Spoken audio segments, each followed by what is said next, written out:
Hey, welcome to Truth and Reality. I am Ashley, and this podcast is dedicated to just that, talking about the ups, the downs, the in-betweens of life, and how God and our faith fits into all of it. Today, I am here with Melissa again and our friend Kelsey. Hey, ladies. Woohoo! Thank you for joining. Thanks for having us, Ash. Thank you. I'm excited. Awesome. Well, this is Kelsey's first time talking with us, so we're happy that you're joining us. So Kelsey, Melissa, and I have been friends for, at least 4 or 5 years, right? Yep, I think so. But Kels, we've would you known agree? each Kels, would you agree? Has it been longer? Have you known Ashley longer than me? I was trying to think about it before we jumped on here. No, it's been 3.5, 4 years, I would say. Yeah. Before that, we were kind of all acquaintances at our church. And so we have had just this journey of figuring out friendship and kind of moving into being vulnerable and seeing how God has developed our friendship.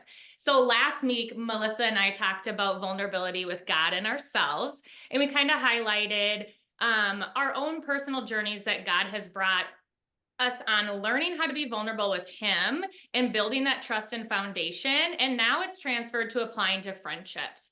And so we wanted to talk today, and we invited Kelsey to talk because Melissa and I have not always been vulnerable with others. And I'll say for myself, I used to have this facade, like everything's perfect. I'm not going to let anybody in. I didn't want anybody to see me. I had the idea that I had to put out a front, and if people really saw or knew what was going on under the surface, that they would either judge or name me as not enough. And what's interesting is I knew Kelsey and knew Melissa while I was going through struggles in my marriage, and I just didn't say anything and I didn't tell anybody. And it really took it shattering for me to walk into not church and see them, but the gym and a kickboxing class. And they were like, hey, how are you? Oh my gosh, you look like you lost weight. And I had an option there to be like, hey, thanks, or to really tell them what was going on. And I took the other option and said, well, thanks, but I lost weight because, I'm going through a divorce. This happened in my life and it's not going well. And I think that broke the mold for me anyways, and that risk of being vulnerable to really start building an authentic friendship. Yep. Kelsey, what was that like for you? Oh, Because good. I had known you for a while and saw you at church, and oh, hey, and our kids were the same age. What was that like for you to like have somebody like basically shatter whatever you thought of me and be like, oh, this is really happening? I actually was very encouraged because I feel like sometimes you can go about church or the gym or with friendships and it can be very surface level. And I think even with you, and I remember a time even with Melissa where it was me trying to dig deeper and not really making it. And so once you shared your vulnerability, it was like, okay, she's my friend now. Like she's going to talk to me and like, we're going to move forward and we're going to have this openness that kind of wasn't there before. And I remember even with Melissa a time, after there were a couple times, but a time that we met at Crispin Green after Matt died, and you were just like, so how are you? And I'm like, no, no, no. How are you? Like, and Yep. so just waiting for people to become vulnerable with you to kind of take it to the next level. And I feel like even for me, like I'm pretty open, I would say. And so I don't shy away usually from sharing sometimes too much. I mean, it goes from my background of being a hairstylist where it's like, you try to probe people into questions and you just kind of wait for them to be willing to open up with you. So yeah, so for me, it was like, okay, this is exciting. She's ready to like be my friend. Yeah, no, that's good. And I think that's like your patience and willingness to kind of sit there. And I think that's where either friendships make it or they stay, like you said, on that surface level.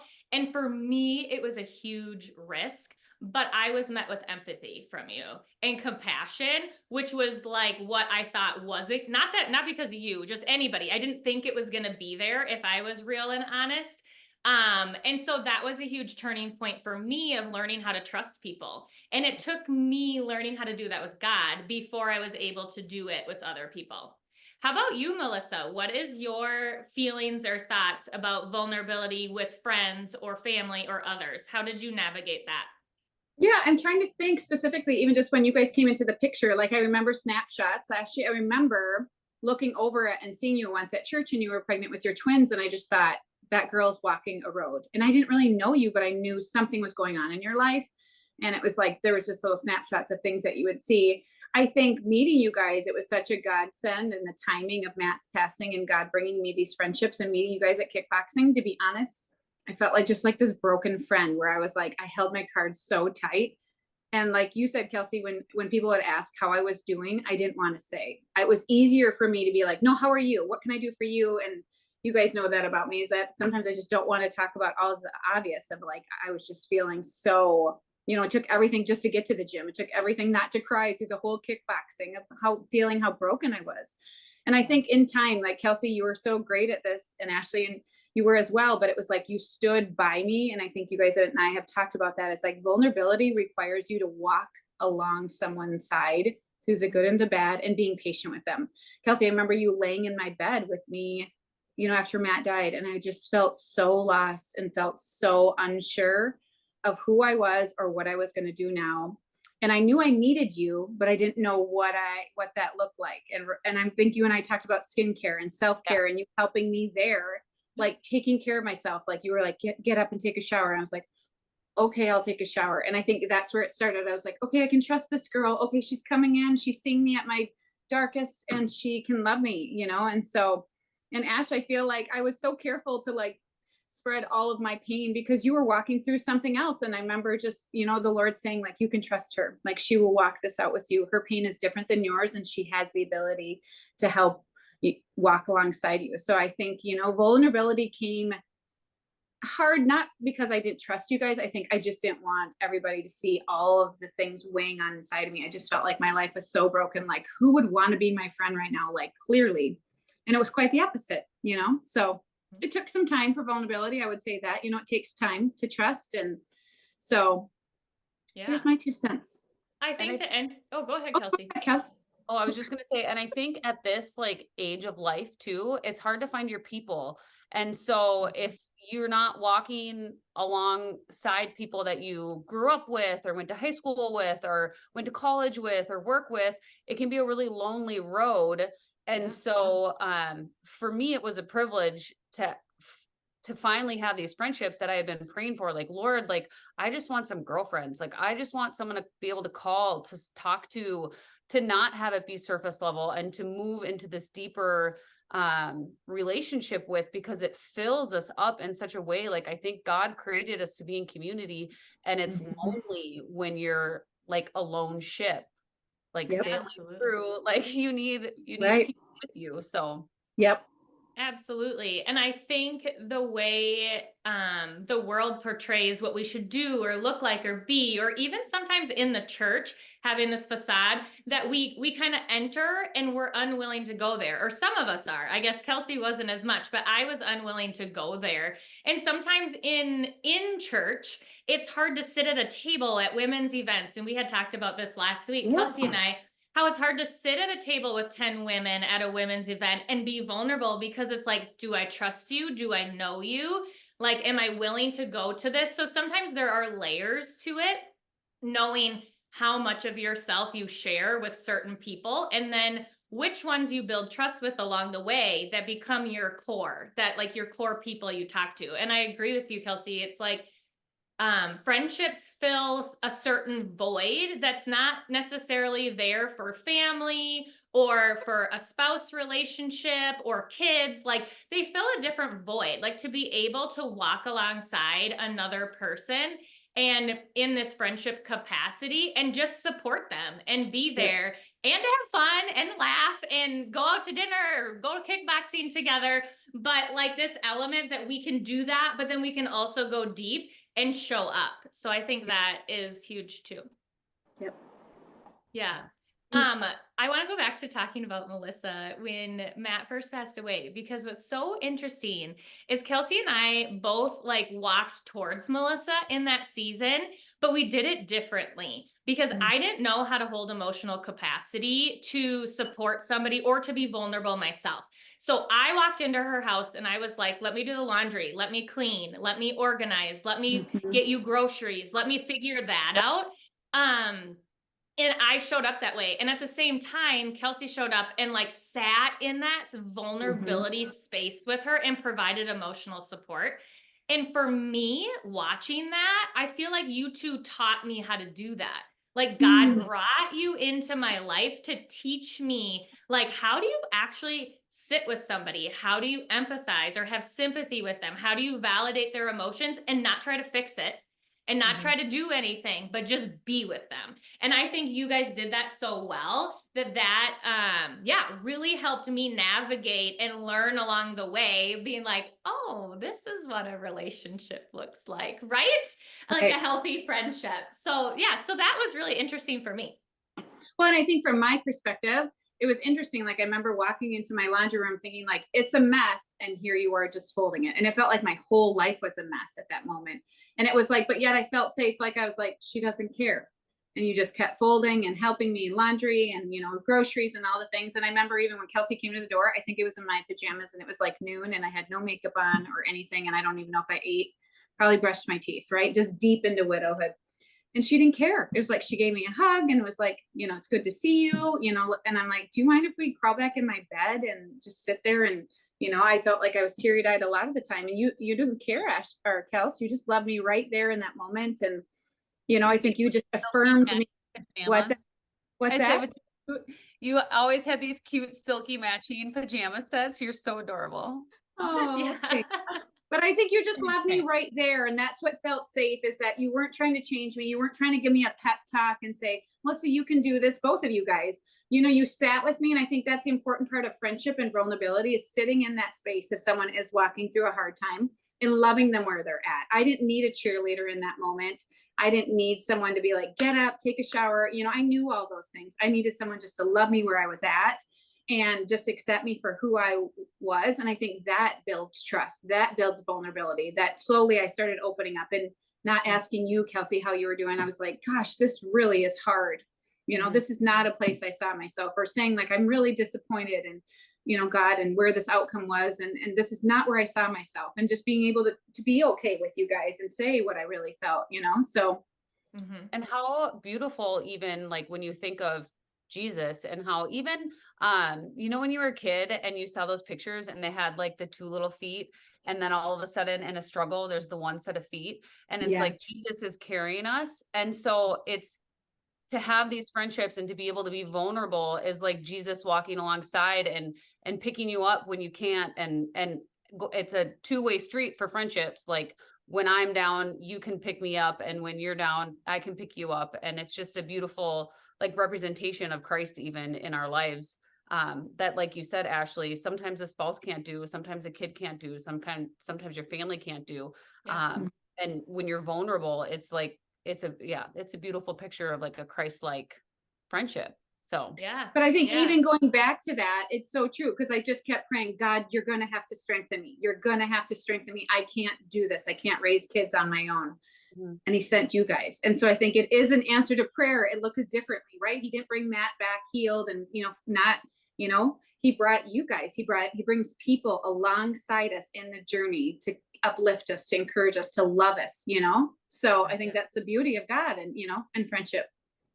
Yeah. And I love that, like, he works through people. Like, I didn't know Melissa at the time, really, that Matt passed away, but he was like, show up, do this, be here. And that's what I could provide. And I'm assuming he said the same thing to Kelsey, like, show up. And you provided something different. And it's like he knew what she needed and was like, oh, here, I'm providing, I'm showing up. And that's just such a practical way. And I like how you said that, of like Jesus loving us and using us to be in community and be that body of Christ around each other.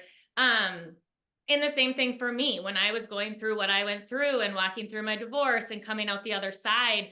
Like, you guys showed up, you listened, you heard, you validated, you helped me be like, and you got this, and let's walk forward, and reminded me of truth. Like, hey, God's not done. There's more to your story. It's gonna turn. And I love that too, that we can celebrate each other's victories. Like, we've all come so far, and just stepping into new things like grad school or my nonprofit, Yeah. I won't share your things that God has you on, but God has you each on specific journeys. And he's made huge steps in the last 2 years in all of our lives. And I Mhm. love to have friendship where we can like cheer each other on and be so happy to see God moving and working and taking steps in the plans he has for us. So that's also been a huge encouragement to me because we need people to celebrate with. So true. We do celebrate Yeah. the wins, right? And I think we've talked about that. We all had seasons where we were valleys, or maybe we're coming out of them or walking through them. And I think friendship is so important, and I'm like, I wish I had you guys when, Matt was walking through cancer, but God ultimately knew that I needed you after so much more. Cause I said to him one day, like, where were they? This is my girl gang, God. Like, where weren't they before? And he's like, I knew you needed them now. And so I was like, okay, I see you, God. So it's like, he knows his timing is perfect, Mm-hmm. Mm-hmm. So Yeah. Yeah. So what would you say to maybe some of our listeners that are not in like deep and meaningful, authentic relationships, or maybe they just want more of it, or they're not sure where to start? Like, where would you start? And how do you know who's safe or not safe? Not that you there's go, a right answer. you but- go first, Kelsey. I'll let you take the floor first. Give me a minute to think. Well, I just would say the first thing that I was doing is I was praying, like I was praying that the Lord would bring women into my life. Just because I didn't have that core group from childhood or college, or I was a stay-at-home mom at the time. So all the girls that I worked with were still working and didn't have the same capacity for friendship at the time. And so I began with really praying for the Lord to bring friendships into my life. And the thing that I think, I don't know, it's like it's a good thing, but it's also like can be challenging, is that there's a convenience aspect of it too. Like you guys were at church with me, you guys were at the gym with me, you guys Mhm. were like, you guys were there. And so it was an easy transition for me to be like, these are like, I want these to be my girls, like, Yeah. because we have so much in common, and yet we're all different. Like, Yeah. we're all so different, but it's like this beautiful picture of, again, like the body of Christ. Like we all have different things to bring to the table. And so I just think like, I think the Lord really did place you into my life. But then for someone that doesn't have that yet, just looking around them and seeing like who is here, like who is the Lord placing in front of me, like daily or weekly, or who is someone that he's put on my heart that I keep thinking about or praying about, and just stepping towards that person and trying to be vulnerable with them and see what comes back. You know what I mean? Like obviously it has to be a two-way street, but seeing who's around you and then putting yourself in that position to be able to be there for someone if they're willing to accept it. And so that's the thing is, yeah, you guys were willing to accept it. And so, yeah, I'm super grateful for that. Yeah, agreed. That's so good. I like the like being like praying about it, but also being like, who has God put in my path? You're right. Yep. He put all of us in similar locations even, and like, okay. And then it was up to us, right? To take the step, to be vulnerable, to be like, hey, not just like, here's what's going on in my life, but like, hey, let's all grab dinner. Let's grab coffee. We ended up traveling together, things like that. Yeah. It just evolved over time. But I like that. That's so good. How about you, Melissa? Yeah, I would say the same, is that I would start with prayer. Like, Ashley, you catching me out of the corner of my eye and looking at you pregnant, I was like, the Lord said, like, pray for her. Well, and I was just in the thick of cancer, and I was like, I can't have coffee with her. God, I can't even reach out to her. She doesn't even know me. And it was like, I remember just saying some prayers for you, that God would strengthen you in your motherhood and whatever, with your babies and things like that. And I think, yeah, it just starts with an open prayer. And then I said, God, surround me with people, or surround me with the right people. And I think, like you said, Kelsey, I think it was beautiful that we went to church together. We did life together. We had, the gym. It was like almost God orchestrated it. But I would definitely make it a prayer to God to say, you know what, I long for it. I desire it. I want safe women that I can value, that I can trust, right? Trust is big, especially with women. You don't want catty friendships or people that you feel like talking behind your back or not encouraging you or uplifting you and believe in you, right? Like, I'm like, you guys are my biggest cheerleaders. I'm like, it's so great to have you guys. And even on a bad day, you sit with me in it. So I would say, yeah, it starts with prayer, right? And just really just putting yourself out there too as well. We had to go to the gym. Like, it wasn't like God was just going to bring you guys to my door, even though he did in the beginning. But I'm just saying, you have to take a step, right? That coffee shop, or maybe, you know, to church, and put yourself around community and let God orchestrate the rest. How about Yeah. you, Ashley? What do you feel?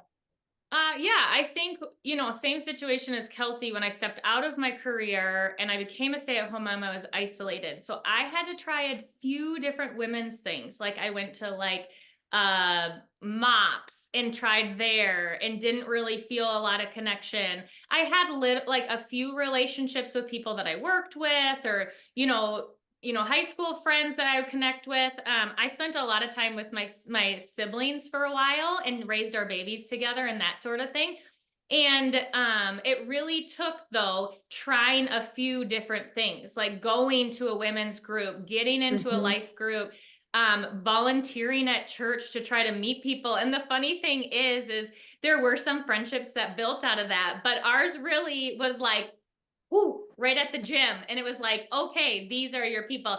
So I do feel like God will bring you your people. Like he hears your cry. He hears what you want. He knows what you want. And he also knows the people he wants to surround you with, because although we're all doing different things with our lives, we're going in very different directions. Like this sort of support and rally behind each other doesn't feel like it's by chance. It feels like God's like, okay, here are your people. Now do life together and encourage each other and grow together. So I would say try, and it might take a few times trying. So don't lose hope. If you try one thing, or go to a park play date with moms, or a business, coffee or group with a bunch of business women, or whatever it is, don't lose hope if it doesn't come. Keep praying, and God does orchestrate and bring people into our lives for a purpose. That's what I would say. Good advice. I like that. Yeah. Well, thank you both for talking with us today. Kelsey, I'm so glad you joined us. Yes. Thanks for having me. Check us out at Peace Runs Deep on Instagram and Facebook, and we'll see you next time.